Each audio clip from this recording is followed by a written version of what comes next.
the aftershock. All right. Good morning, everyone. Happy Friday. Nice to view the sea of red out here. So good to see everybody. Thanks for making the time to join us today. We have planned kind of an informal information session. That's why it's set up this way. So we're not going to have a PowerPoint. It's pretty much Debbie and Tabitha and I are going to tag team the presentation. So we'll go over some information, and then we have a handout that we're going to distribute at the end of the meeting. That'll be a good takeaway from everyone. But really, we're excited to host this and talk about a new pilot program that we have launched. And the main effort is to continue to impact occupancy rates and the ongoing, vibrancy and sustainability of the ARC. And as market conditions change, as preferences for those that are coming in now and in the future change, we try to respond to those needs and offer, products and services that are going to be enticing. And so, as you know, we offer the Life Plan program. We have traditional units. We have what we call campus development plan units. We also recently started a rental program, and that's been pretty successful. So at this juncture, we have launched, again, a pilot program, and it is adding an aging in place benefit as one of the choices that folks can look at when they come in. And so, again, it's a pilot program because we're going to see how it resonates with the market, how it impacts operations in the ARC, and then the good thing is we can adjust our sails over time. I mean, sails in a ship. You can't control the wind or the ocean, but you can adjust your sails. So, again, looking at all across the country, we all hear it, one of the biggest competitors we have is the home. People that stay in their own home and they want to age in place. It's about 80% of older adults. And that literature is all over, the research if you look at it. But there's also a lot of new communities that are opening up that do not have healthcare attached to them. They're just independent living communities. So more and more of those are starting to offer support services and different types of services and options. And so we feel like this aging in place benefit that we're calling Lifesteps will help us compete with those freestanding communities as well, but also compete to those that want to stay at home. We'll be able to convince them you can move to the ARC and age in place, but you have this wide array of support services and amenities as an umbrella or a safety net. And I think many of us in our own families and lives saw folks that dealt with some of that during COVID or the big winter freezes. They tried to wing it on their own and they didn't have that umbrella of support. Some, did pretty well, others didn't. So this is really a good opportunity to, not only offer this service that we think will meet a demand, but, we have a choice to be a follower or to be a leader. And we're always trying to be a leader and be ahead of the curve so that everyone else will play catch up to us instead of us sitting back and waiting, see what everybody else is doing, and then we're going to try to play catch up. So we really think this is going to help us be an innovative leader, which we are in many, many areas. And again, to compete with some areas we aren't able to at this point. So this initiative came out of a lot of work through various committees of the ARC, our strategic planning committees. We have a continuum of care committee, a repositioning committee. We had a lot of discussions leading up to those and really trying to identify gaps in service. What all does the ARC provide? Where are there some gaps that we probably need to fill? And then looking at the future, how do we continue to reposition the ARC for changing times? And you all know change is inevitable, so we want to be smart about it and grow and be prepared. So it went through those strategic planning committees. We also have a healthcare committee of the board of directors. We have a finance committee and the board, and this has gone through all of those processes. And our strategic plan, we've been in it about 2 years, and a lot of the work, the first 2 years was plan, research, identify how we're going to respond, and then year 3 is implement. And so we're right on that cusp of July 1st is year 3, so we're implementing many programs. And for example, through repositioning, we were able to come up with the recommendations. We're expanding the eligibility to all veterans that honorably served and all federal employees. But we also launched the rental program, and both of those are being successful and are impacting our occupancy and our revenue and making us stronger. So that's kind of the impetus of it, and I'm going to ask Debbie to come up and talk at a high level about some of the features of the program. And then we're also blessed to have Tabitha with us, who will talk a little bit about the home modification piece. Sometimes when you age in place, it's programs, care and services and support, but it might also be home modifications, and she's really good at addressing that. And at the end, I'll come up and share a little more information as we close. Then we'll have a question and answer session, and then we'll have a flyer to take home with you. But the big question is, this is for new residents, and there's a reason why. It's a brand new program. We have to test it.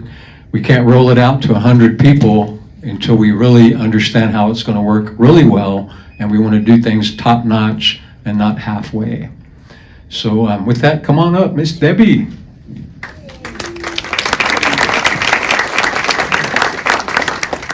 Good morning, everyone. Thank you for joining us to hear a few key features about this new initiative. As Steve mentioned, the Lifesteps program is a new initiative. It's a pilot program and available to prospective residents only at this time. This program became available on May 1st of this year, and we're happy to announce that prospective residents are looking at this program. Upon move-in, though, new residents will be able to choose between the life plan that currently exists or the new Lifesteps program at the time of executing their resident contract. If the Lifesteps program is, however, selected, then there will be a 1-year waiting period or a waiver before the resident becomes eligible to age in place with these services. But under the Lifesteps program, a lifetime maximum allowance of $50,000 for single residents and $75,000 for couples will be available to support the approved services. Residents may draw up to $1,000 per month or $2,000 per month from this allowance until all the funds are exhausted. These funds can be applied toward in-home care services while the resident remains in independent living. Services may also be used by outside caregivers or to Alamo Companion Services. Many of you are already familiar with Alamo Companion Services with John Steiner and his group. The initiation of these services must be approved by an internal committee, and this is very similar to our transfer committee that's used for residents moving through the continuum of care currently. Residents can start these services, recover from an illness or a procedure, maybe a surgical procedure that they've had, and then choose to discontinue the services. Any services, though, that are not covered under the Lifesteps program will be the resident's financial responsibility. Approved service charges will be reflected as a credit directly on the resident's monthly maintenance statement, but there's no need to submit receipts or invoices for the services that will be incurred. Any remaining balance, though, of the Lifesteps program may be also applied to healthcare costs in the healthcare center until the allowance is fully used. After that, though, the services will be billed at the standard market rate. That's very important to know. The program is designed to offer, as Mr. Fuller said, with great flexibility and support, enabling residents then to age in place with services tailored to their specific needs and their own individual needs. The program reflects our goal to empower residents in independent living to live safely and independently, and then in their homes as long as possible. As Mr. Fuller mentioned, once again, this was based on feedback and recommendations from the strategic planning charter committees, the Continuum of Care Committee, and then also the repositioning committee along with our leadership team. Over time, we'll go ahead and we'll look at the interest and the effectiveness, do that evaluation on the prospective residents that have looked at this program, and if it's successful, we plan to explore a potential rollout to our existing residents. Now I'm going to turn it over to Tabitha, who'll speak about the home modifications component of the Lifesteps program.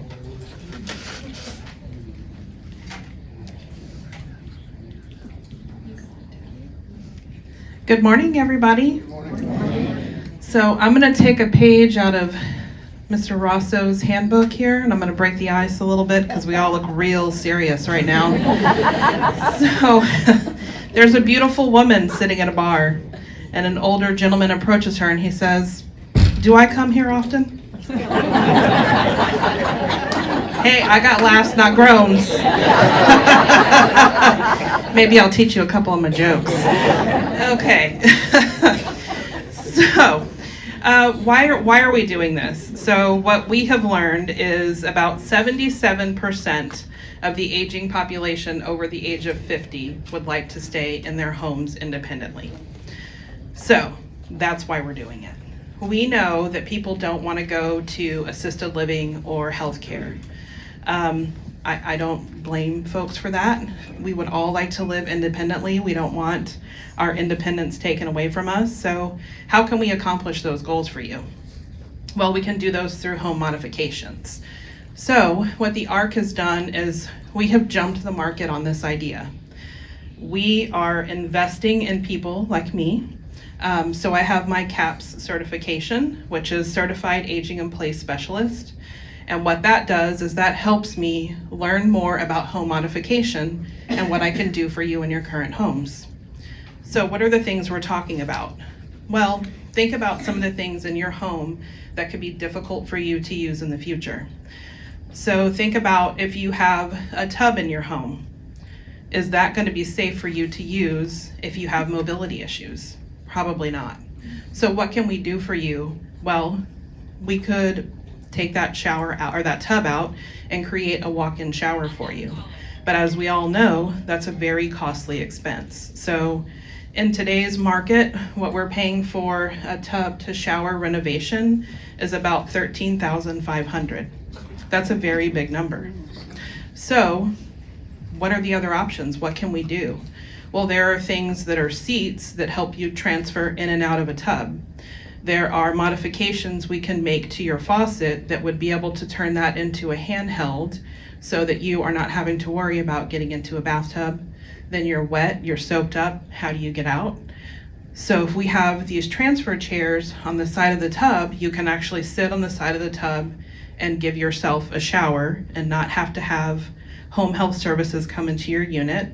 You're not having to ask somebody else for help. So again, we're allowing you to do that independently, which is what folks want to do. So there are going to be a range of costs to all of the things that we can do for your home modifications, which is great. Because when you think about spending that $13,500 on a shower, that's an ouch to your checkbook, right? And that's something that we can think about, well, what are the other options? So having this CAP certification, I actually have a whole network of people that I can reach out to. In my certification class, there were people from the VA, there were people from Habitat for Humanity, and so obviously groups and organizations like that don't have big pocketbooks and cannot spend thousands and thousands and tens of thousands of dollars. So they think about things that you can do that are lower cost and will help you stay in your home and help you have modifications that maybe cost $200 or $300. So those are the things that we're thinking about. Something else that's very common, grab bars. So if you currently have a shower that was built more than probably 10 years ago, you may not have blocking in your shower if you need to add grab bars. So what we're doing now in newer units is we're actually blocking at several height locations so that in the future, if we need to go in and add a grab bar, we can do that without having to rip out the shower and add the backing into the wall to be able to support someone. So if you have a shower that is older than 10 years and you don't have the blocking, there are some things we can do.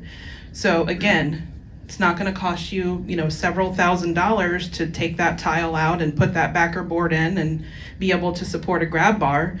There are actually poles you can install that are actually tension. So it goes from the ceiling to the floor, and you create enough tension in that pole to where it will stay in place for you, and you can use that as a grab bar. So it's just a long pole, and on either side it kind of has a B-shaped loop. So if you're 5 foot, you can grab it at a lower end. If you're over 6 foot, you can grab it at the top end, and that's actually on both sides. So if you install that in between your shower, tub, and toilet, you can actually use it for helping yourself get in and out of the shower, and also help yourself up and down off of your toilet seat. So again, sliding scale modifications. So I don't want you to sit here and think it's going to cost me tens of thousands of dollars to make modifications in my home, and what am I going to do? Well, the Lifesteps program will help with that, but because of that sliding scale and because of these new products that we're learning about, we can actually help with the cost of that and help lower the cost of that so it doesn't feel like an ouch to the checkbook, and you can think about smaller modifications that can be made that are just as good as those tens of thousands of dollars of modifications. So some other areas that you should think about are your kitchens.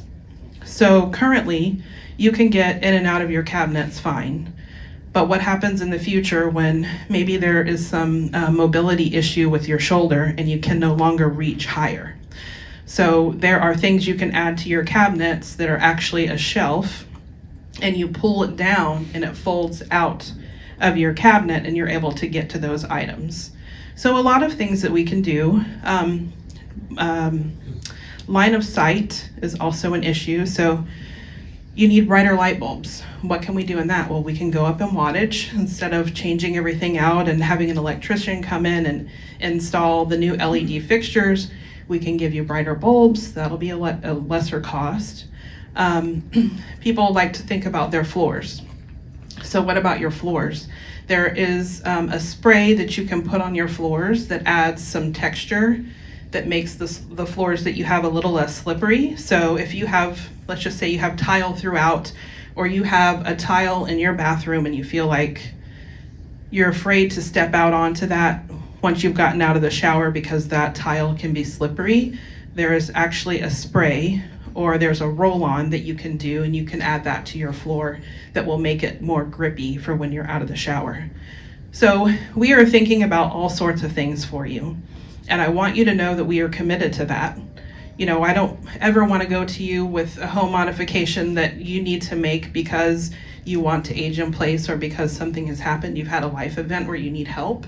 I don't ever want to tell you, well, that's going to cost you $15,000, because you're going to look at me and say, no, thank you. And then it's not going to be safe. So I want to be able to offer you different things and things that are lower cost, but just as good. Okay, thank you so much.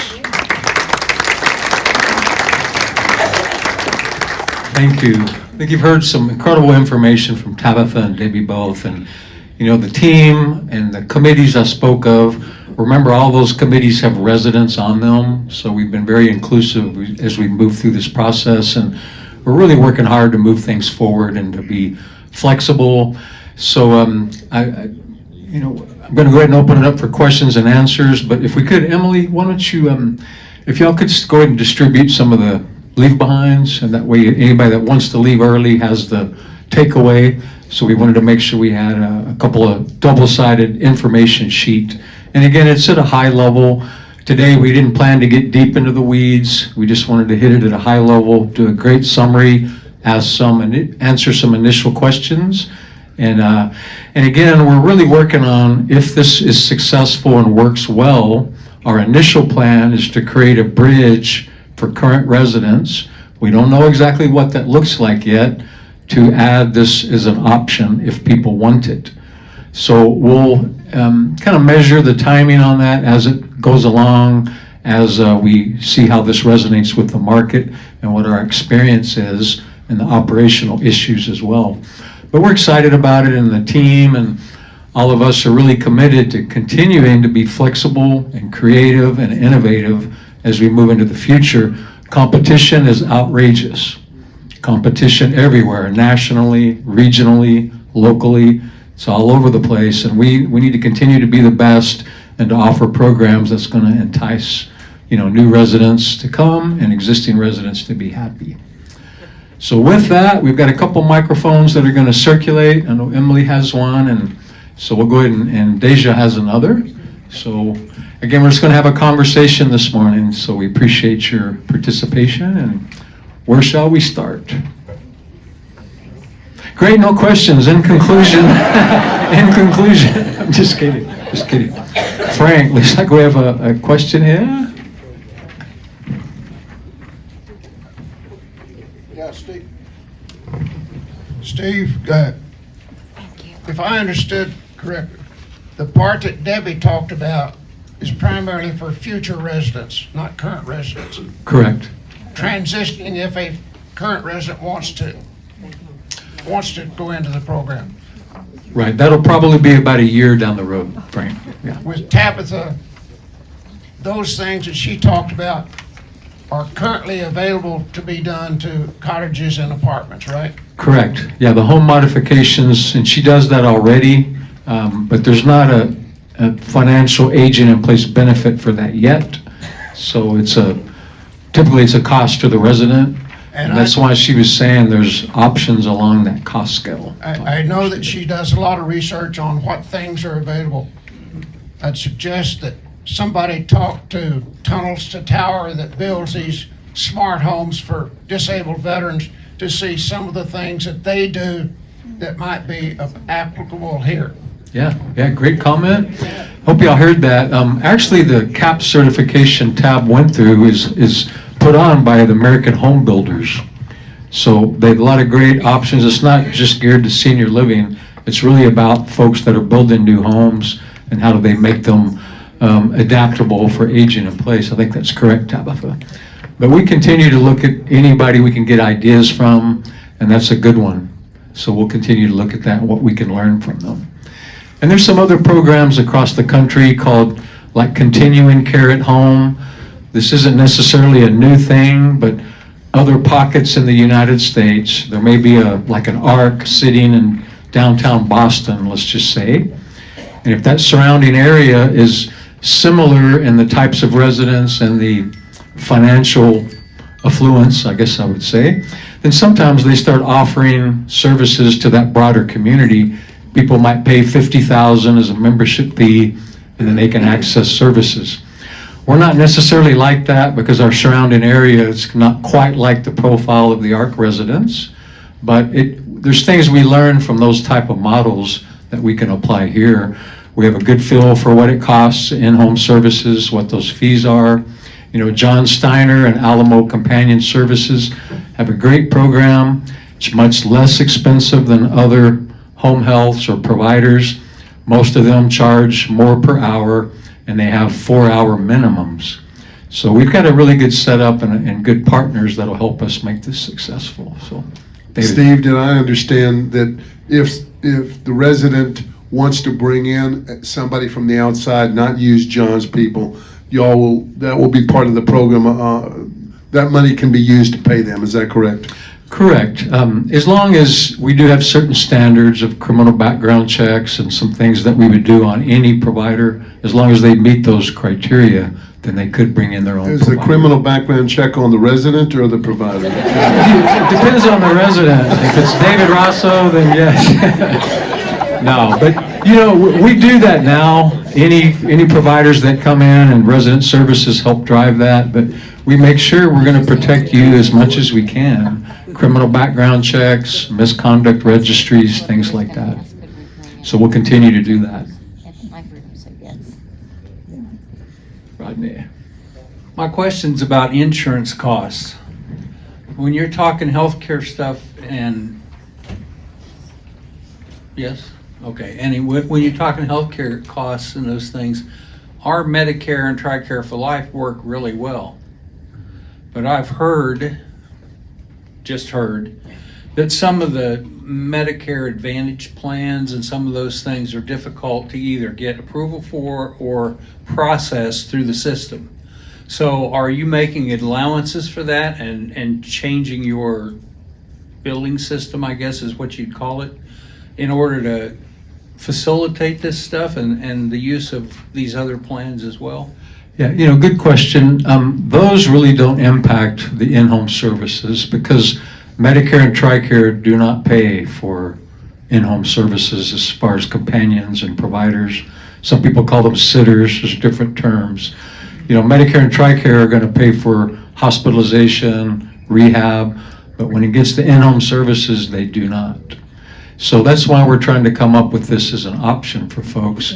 And they're going to have a choice. Everybody won't like it, but you can go through the life plan discounts for life. You've got that option. Or they can choose a bucket of money for in-home services. And it's really going to be their choice, and there's pros and cons.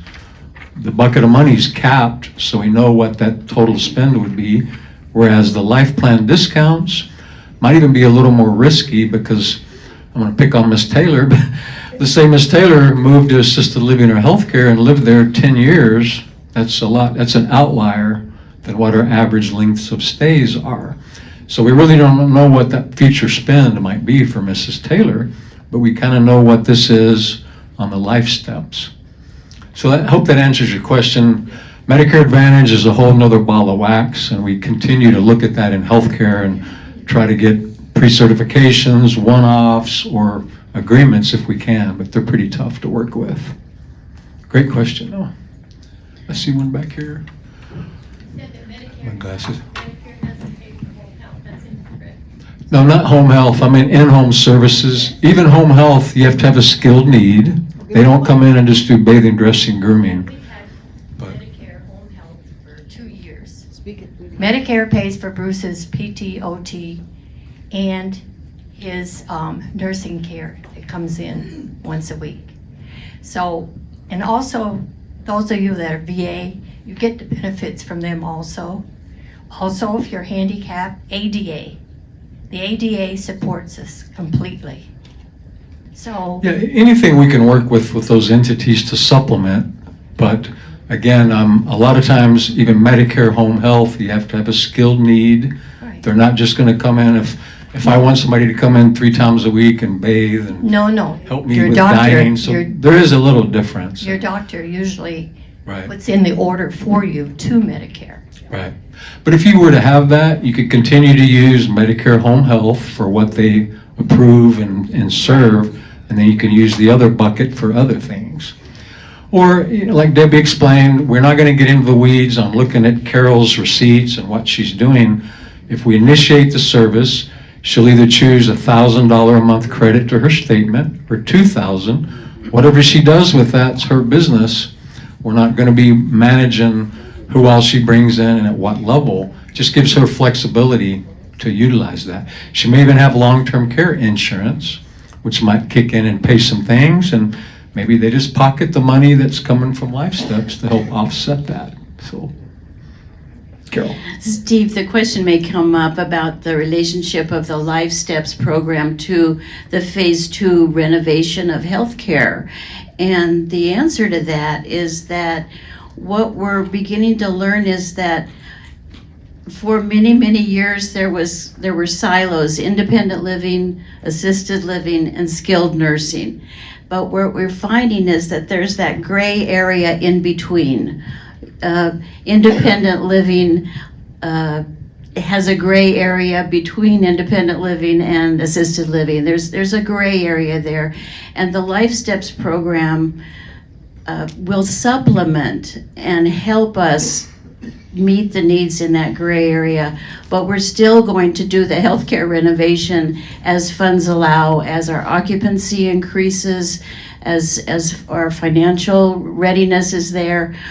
Just wanted to reassure that the Phase 2 renovation is linked with the Life Steps program Exactly. to provide a full array of services. Right, great comments, great comments. And in fact, if someone is using the bucket of money for in-home services and independent living, and whatever reason, circumstances change or life gets in the way, and they need to move to healthcare, then they can use the bucket of money continue with that statement credit as long as those funds are there. So it's flexible. It doesn't just have to be used in independent living. You can apply that if you move through the continuum. Just gives people choices and flexibility if they want that. But Carol's right. It's going to be complement phase 2 and allow us just to be very good and responsive. I think you had one back here. Yeah, Steve, a couple quick questions on the 50 and 75,000 LifeStep program. Is that adjusted for inflation? You know, it's not, and currently what we're going to do is every year during the budget process, look at that amount and see if it needs to be adjusted up or down. And that'll be based on experience and feedback and what we're encountering. Okay, I'm assuming this is an insurance type program where you pay a fee. Is that fee refundable if you die? Well, it's similar to what you paid when you come in under the life plan. You pay an entrance fee, monthly maintenance fees, and instead of getting the healthcare discounts, you get the bucket of money. It's your choice. So Okay. that's the deal. Yeah. Yes. Thank you, Steve. I'm curious, and I know that Cody's team and Brandy's standing here are probably discussed this in conversations with your team. How do you see this bumping or helping our occupancy rate? Yeah, well, the best way is being able to compete with the people staying at home. And that's what, Brandy, I think we'd all agree, one of the number one issues when residents are coming in, I'm not ready to move. And we're always trying to say, move sooner, move sooner. So one of those objections is that the marketing team now has in their toolkit, well, we have this aging in place benefit. You can do what you're doing at home here, but you have all this umbrella of services and support. So we think that's what will resonate, and we'll have to see. People want to age at home. All the statistics show that. More and more organizations are going to be doing this. Once we launch it, I'm pretty sure we're going to have some of our local neighbors coming beating on the door. What are y'all doing? How can we do this? How can we replicate it? But we're going to see. And Brandy, I think you probably hear that pretty frequently of, I'm not ready to move yet. I don't want to leave my home. Is that accurate statement? So Paul, that should help us compete with a product we don't have right now. And with families, it might, sometimes the adult children help us all make decisions, and hopefully it'll resonate pretty well with them as well. And y'all can ask questions to these guys too. I'm kidding. All right, where are we? Where are some other questions? And I hope the flyer is helpful as you're able to digest that. Where are we here? Here we are. Wanted to know in the modifications that we're applying to some of these living and aging in place is going to be to the ADA standards, American Disabilities Act, which provides certain guidance on safety in home and design of homes and so forth. And I wanted to find out whether we're going to make the modifications to meet those standards, or is that going to be ignored? I mean, correct me if I'm wrong, Tab, but you want to take this one? I think we'll definitely be approaching that with ADA. Okay. So as far as ADA standards go with how we're building currently, yes. So any doorway in any unit we can make 36 inches is 36 inches. We're making that the toilets are at comfort heights, ADA compliant heights. So as far as modification to the home goes, I mean, it will really depend on what the resident is asking for. If they don't want to widen their doors to 36 inches, then we're not going to do that. If they say, I just need an inch on either side, and maybe we could remove the door frame, and that would be enough of a clearance for them, then that's what we'll do. So it will just really depend on each individual case and what they're asking for us to modify. Well, the reason I asked that question is we age in place, our needs go up. Right. They don't stay flat. So Right. a person may be perfectly mobile on 2 feet and then have to migrate to a wheelchair. At that point in time, you're going to have to be making changes to the home while Right. they're living in it, and therein becomes a problem. Right. Yeah, so another thing to think about are the showers. So when we started putting the showers in, there was a bit more curb than we are creating now. So we're trying to minimize the amount of curb that's necessary to go into the units to still make it safe for water to not get out, and then you have a problem of slipping. So yes, we are currently looking at all of those things when we are making the newer units, and we will be happy to modify according to what each individual requests. Great answer. And again, with the LifeSteps benefit, if someone wants to use that for home modifications, there'll be, for example, the $2,000 a month. If they chose that route, it'd be $24,000 in a year. So they could use $24,000 to do home modifications in that first year if they wanted to use their money that way instead of services. So it's very flexible. So they have to pay for the modifications up front? No, what we'll do, we're going to pay for it, and then we will deduct that $24,000 from their bucket of money. I hate to use bucket of money, but it's an easy descriptor. So, and again, Colonel Serrard, back to the ADA, the only caveat I would offer is there's some building structural issue that we can't really impact. We may not be able to meet those 100%, but we're sure going to try to get it as close as we can. Ms. Taylor? I'm sorry, is there one over here? I'm sorry, go ahead, I please. apologize. I stepped in a little bit late, but what I wanted to know was, did you mention the launch date for this? Yes, May 1st, we did. Of this? No, last year, next year? No, just May right now. Wonderful. A Thank couple you. weeks ago, yeah, May Thank you. 1st. Yes, ma'am. All right, Ms. Taylor. Perhaps, if I'm correct, let's maybe clarify, there is a year wait before it can be implemented. Correct. Okay. Yeah, it's a And then safety the- net. Many of you, especially the older contracts, you may have had a waiver when you came in on the healthcare discounts. It's not a new thing, but we did put a 1-year waiting period or waiver. If anyone moves in, they select this benefit, it's 1 year before they can access that. So And it's not unusual. It's implemented in the second year that they can do all of it. Correct. It's on the anniversary date of their their effective date. I don't know if I understand this, but currently, every year you tell us how much money we donated to healthcare that we can deduct as a medical expense. Correct. How does this program affect that? Yeah, Is it included? Is it? Yeah, it's similar. This year, I think I have that number in my head. The tax benefit's about $71,000 this year, 2025. So these numbers resonate pretty well with that. So if a resident chose that, they'd be able to take a prepaid medical. Because I'm not a tax guy, so they'd always need to talk to their tax advisor. But we worked with our corporate attorney to develop the contract for LifeSteps, and they'll be able to take a prepaid medical deduction in the first year, just like all of you have, if you did that, for your life plan. So it's about the same amount of money. They would deduct the 50 or the 75,000. So it should work pretty well. Yeah. Right. All right, other compliments to, where are we here? Who has a question? Especially.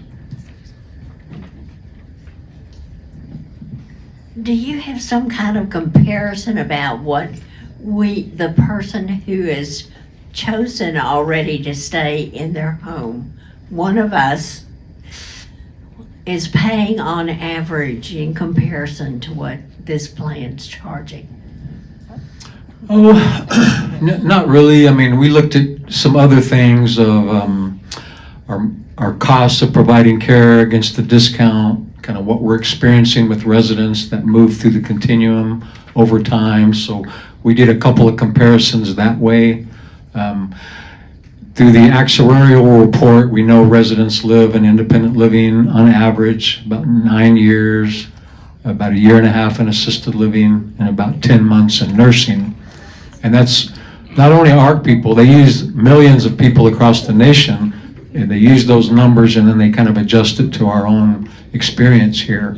So that gives us some pretty good estimates and ranges. So we're in that ballpark, and again, it's not perfect, Perfection's the enemy of progress. I hate to say that, but we've got to start somewhere. We found a really solid program, and we think good, solid numbers, and we'll see how it resonates with the market.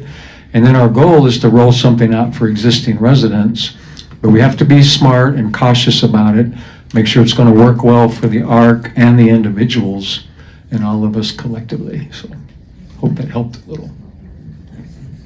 Got a question from Sharon. You stay there, all right? We'll leave a microphone by you. Sorry. Just kidding. That'd be great, thank you. Just to clarify, and perhaps other people have the same question, where does the $50,000 and $75,000 come from? And perhaps, I know you've gone over it before in other meetings, but perhaps people would like to know. And maybe Gordon would like to answer it, seeing that it has Gordon to do would with love to. I'm not putting you on the spot, Gordon, but. Really, it's a reduction in revenue. That's how it works. So in other words, we wouldn't pay for as much for operations. Well, it's similar to if people move through the continuum and their healthcare discounts, that's a reduction in revenue. We don't have a fund that we just start taking money out of. It's calculated and based on experience. Okay, thank you. And again, it's a choice. People may not like those particular numbers, but that's their choice. They don't have to choose it, and we'll learn from that feedback whether it needs to be adjusted and kind of what people are asking for. All right, where are we here? All right, yes, sir. I would just encourage, as we go forward, to create some examples. Harry and Harriet move in, and they choose this plan, and 5 years later, what has been their out-of-pocket expense based on these factors? And they choose the other plan, and how do those go in some detail? And I understand, because the puzzle pieces seem to be multiple in nature, and that I think would help us fit them in as to what they would mean to us. Yeah, that's a great comment. I'm glad you brought that up. We'll have those available as we move closer to especially residents being eligible, but we will be using them for prospects coming in. And that was a question the board of directors had, and we actually used that at the board meeting with some examples of what would happen to a person using that benefit. So again, we're kind of keeping it high level now, but as we move forward, we'll have some good educational pieces around this. And we're going to learn a lot with, Brandy and Crystal, and as we hear from folks coming in, good, bad, or indifferent, and we'll adjust and pivot if we need to. Yes, all right. Where are they? All right. This question kind of dovetails with what he asked. Okay. As I understand it, this is an either-or proposition. A new resident who comes in would select either the new Lifesteps program or the old program which provides discounts. So is there, for the established residents, how would that work if that is implemented? Say I've been here 7 years and I have the discount program. Right. But I would like to age in place.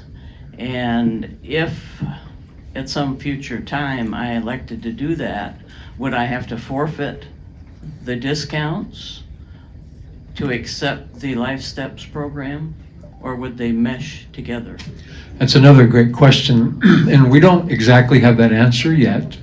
We are looking at a bridge for current residents, and it's going to depend on your contract. Some of the older contracts have different discount structure than the newer ones, so it kind of depends. It could be that you sign and you waive the healthcare discounts and you convert to Lifesteps. It could be some folks might have to pay a little extra fee to be able to be eligible for Lifesteps. We don't really know that yet. Nobody's created a bridge for existing residents yet, and we'll be trying to learn the best way we can do it that's fair and that really helps residents and that's reasonable. But I'm not sure exactly yet how that will will transpire. And right now when they come in, they put their 10% deposit down. They have until they pay the full entrance fee to decide. Do I want to do Life Steps or do I want to continue with the discounts? So there's a little bit of time, and we're not pressuring them. You got to decide right now which one you want to do. It's a lot coming at you. It's a big decision anyway. So I think we'll try to find the best pathway we can, and our hope is it's going to be successful, and it's going to add another level that we don't have now and that people are looking for, and it'll really help us continue to compete and grow occupancy and satisfaction. But there'll be some bumps in the road. I know there will be. There always is. Yes, Ms. Howard. Where are you all getting your educational benefits? Where are you being advised from on this Life Steps program? Is it an outside organization? Well, no, it's a collective effort of some of our strategic planning committees and the leadership team. We're always kind of looking out at the future. We can't always just be focused on right now what's coming. Also through our National and State Association of Leading Age, there's like 5,000 communities that are part of that. So they share best practices, new innovative services, and we're always listening and learning and trying to obtain information that'll help us, here at the ARC. So some of it's available through research and white papers. Others are programs people have launched. We've had what we call PAS service here, and that's John Steiner's group, Alamo Companion Services. That is a licensed service, personal assistance services. And I had one at Incarnate Word, we called it Sisters Care. So you learn how to do in-home services from that, and that's generally private pay. But you get a lot of experience from that to apply towards something like this. But to answer your question, it's future looking, scenario planning, all the committees with repositioning is one. We looked at how do we reposition the ARC. All this renovations were part of that. Life Steps part of that. The rental program is part of that. Eligibility. And that's, I know a lot of times it's difficult to discuss eligibility, but that is a limitation for our market. So we're really trying, all of us, to do everything to keep our culture unique, but to get occupancy up. But we are limiting ourselves by the eligibility, but this should separate us and give us another, arrow in our quill to be able to use to compete with others. But that's a really good question, though. My question is existing employees going to be operating this or servicing this, or is a new department created? Well, again, we're not going to be providing the direct service. It'll be the resident getting companion services through Alamo Tech or an outside agency. We'll just provide some of the oversight, the background checks, and resident services. If you're in independent living, we already have a lot of residents that we really look out for and try to reach out for enhanced services based on their needs, and that'll continue. Let's say you take Life Steps and you have somebody coming in and they're not doing a good job, you can talk to us and we probably help you find another provider or to convert to maybe John's group. So we'll have a lot of flexibility, and so I hope that helps answer the question. Steve? Yes. Is John's group going to be able to handle Is John's group going to be able to handle if this really takes off, be able to handle the additional needs and have more people? Because I know he's like anybody else having trouble finding employees. What is he saying about this? Yeah, same thing. We'll recruit, staff up, maybe another agency we partner with if that becomes an issue. But we don't foresee that, being a major impediment. Good question, though. All right, let me see how we're doing on time. All right, we'll do a couple more questions, and we'll let you all get back to your beautiful Friday. We have any final questions? And I'll stay up here afterward a few minutes if you'd rather ask anything in private. I've got my Kevlar on underneath my shirt, so just in case. But really, I just want you to know how hard we're trying. We really want this to be a successful program. We have a lot of great things happening, and this is just yet one other that we're trying to add. So, any final questions in here? Have anybody? Well, just thank you all very much for your time. I really appreciate it, and we'll stay here a few minutes.